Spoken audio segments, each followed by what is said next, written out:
Hello students, database management system के student में आपका स्वागत है। और आज का जो हमारा टॉपिक है वो है problems in traditional method of data storage.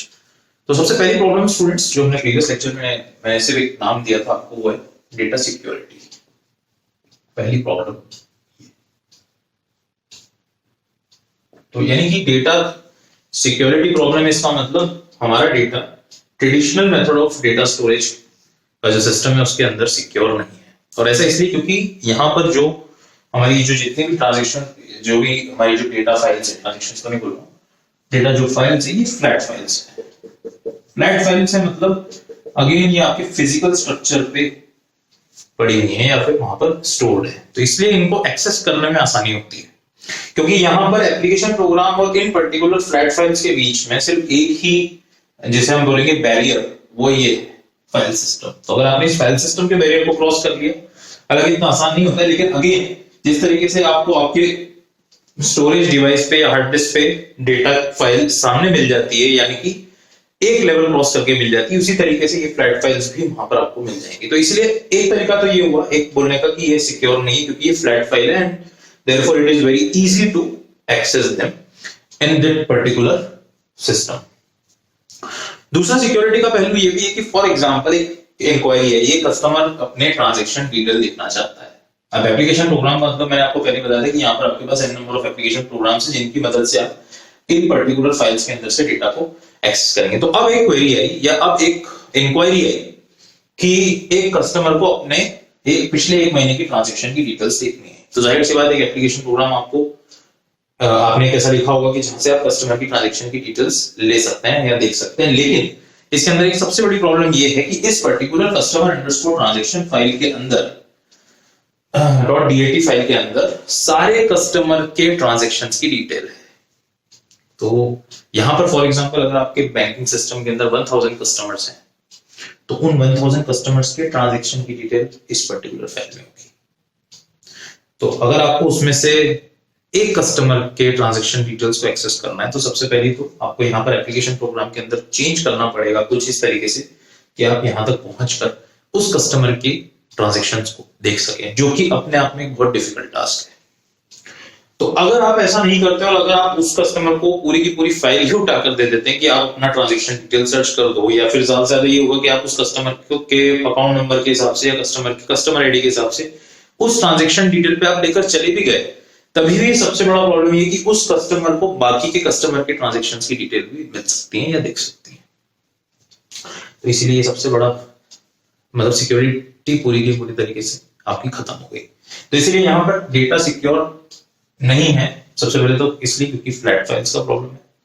दूसरा जो मैंने एग्जांपल दिया कि अगर एक कस्टमर को या दो कस्टमर को अपना डेटा अपनी इंफॉर्मेशन चाहिए अपने ट्रांजैक्शंस के बारे में, तो वो आप उसको सीधे सीधे नहीं दे सकते, आपको यहाँ से एक एप्लीकेशन प्रोग्राम लिखना पड़ेगा जो अपने आप में डिफिकल्ट टास्क है। और अगर आपने उसको ये फाइल दे दी तो वो दूसरे कस्टमर्स के भी ट्रांजैक्शन डिटेल्स देख सकता है। तो ये तो हो गया आपका डेटा सिक्योरिटी का प्रॉब्लम। सेकेंड जो प्रॉब्लम है वो है आपकी data redundancy. Second disadvantage is data redundancy.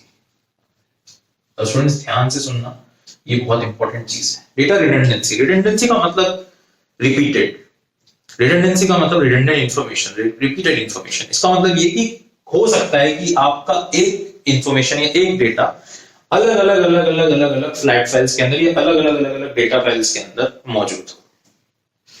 तो अभी तो कोई प्रॉब्लम नहीं है। इसका मतलब ये कि अगर हो सकता है कि कस्टमर का नाम यहाँ भी हो, कस्टमर ने एफडी जब करवाई हो या एफडी अकाउंट जब क्रिएट कराओ तो कस्टमर का नाम यहाँ भी हो, कस्टमर ने जब लोन लिया हो तो कस्टमर का नाम यहाँ भी हो, कस्टमर ने जब कोई ट्रांजैक्शन करा होगा तो कस्टमर का नाम यहाँ भी हो। तो इसका मतलब क्या हुआ, एक कस्टमर का नाम अलग अलग डेटा फाइल्स के अंदर रिडंडेंटली मौजूद है। कस्टमर तो एक ही है लेकिन उसकी डिटेल्स जो है क्या है, अलग अलग डेटा फाइल्स के अंदर स्टोर्ड है। तो इससे क्या हो गया कि डेटा की रिडंडेंसी हो गई। अब फॉर एग्जांपल नाम की जगह पे एक और डिटेल आती है, कस्टमर का ईमेल आईडी। सपोज अभी मान के चलते हैं कि कस्टमर ने कोई लोन नहीं लिया, कस्टमर ने अभी तक कोई ट्रांजैक्शन भी नहीं किया, लेकिन कस्टमर ने एक फिक्स डिपॉजिट अकाउंट खुलवाया हुआ है और कस्टमर की डिटेल में कस्टमर का ईमेल आईडी स्टोर्ड है। क्या है स्टोर्ड? Customer email ID. तो customer email ID customer detail के अंदर स्टोर्ड है और कस्टमर एफडी नाम का जो डेटा फाइल है उसके अंदर भी स्टोर्ड है। तो ये ईमेल आईडी यहाँ भी है, ये ईमेल आईडी यहाँ भी है। अब सपोज आपको यहाँ पर इस पर्टिकुलर कस्टमर डिटेल्स के अंदर आपके पास रिक्वेस्ट है कि आपको इस कस्टमर का ईमेल आईडी जो है वो चेंज करना है। सपोज ईमेल आईडी था abc@gmail.com।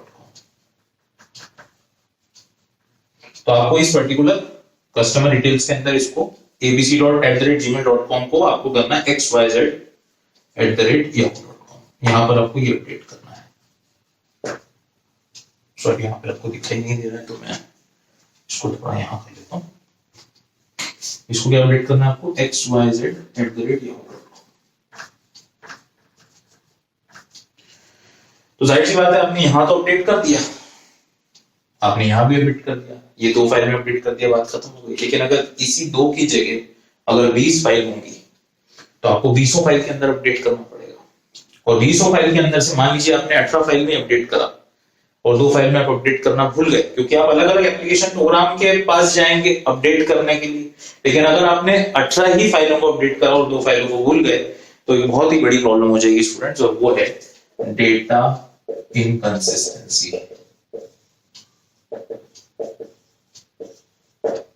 तो डेटा इनकंसिस्टेंसी की प्रॉब्लम आ जाएगी, क्योंकि डेटा आपका कंसिस्टेंट है ही नहीं, कंसिस्टेंट स्टेट में ही नहीं है।